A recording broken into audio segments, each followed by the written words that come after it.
রাজনৈতিক পট পরিবর্তনের পর দেশি বিদেশি বিনিয়োগে গতি কমেছে।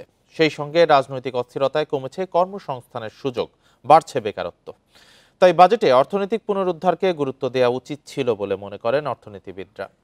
বিনিয়োগ বাড়াতে ব্যবসার পরিবেশ উন্নয়ন এবং রাজস্ব খাত সংস্কার জরুরি বলছেন ব্যবসায়ীরা। বান্ডেল থাকলে প্রতি সেনমানিতে টাকা বাঁচবে।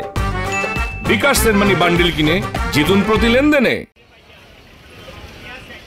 বাংলাদেশ পরিসংখ্যান ব্যুরোর গত বছরের জুলাই-সেপ্টেম্বর প্রান্তিকের শ্রমশক্তি জরিপে দেখা যায় দেশের 26,60,000 কর্মক্ষম মানুষের এখন কাজ নেই। বিশ্বব্যাংকের প্রতিবেদন বলছে চলতি বছর আরও 30 লাখ মানুষ নতুন করে দরিদ্র ঝুঁকিতে পড়তে পারে। সংস্থাটি বলছে দুর্বল শ্রমবাজারের কারণে দারিদ্র্যের হার বেড়ে দাঁড়াতে পারে 22.9 ভাগে।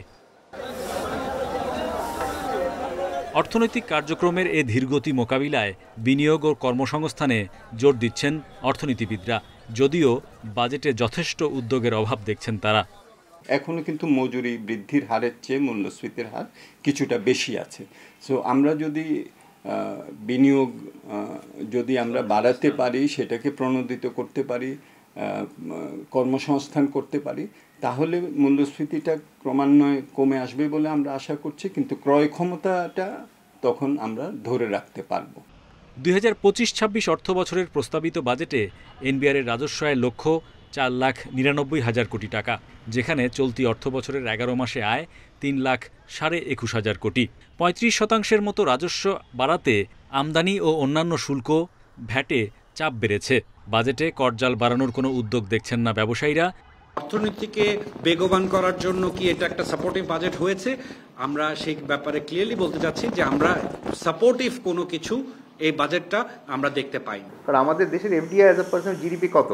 0.6%। It is lower than Pakistan, এবং lower than Pakistan by the way এগুলো তো লাস্ট 40-50 ইয়ার্স। এমন না যে in the last 2 years or 1 বছর, 50 ইয়ার্স।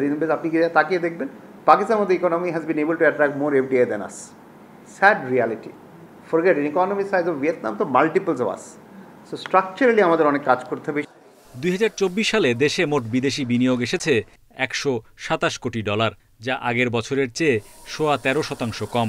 আর টানা 6 মাস ধরে বেসরকারি খাতের ঋণের প্রবৃদ্ধি 8%-এর নিচে। Hari Saha, independent news, Dhaka.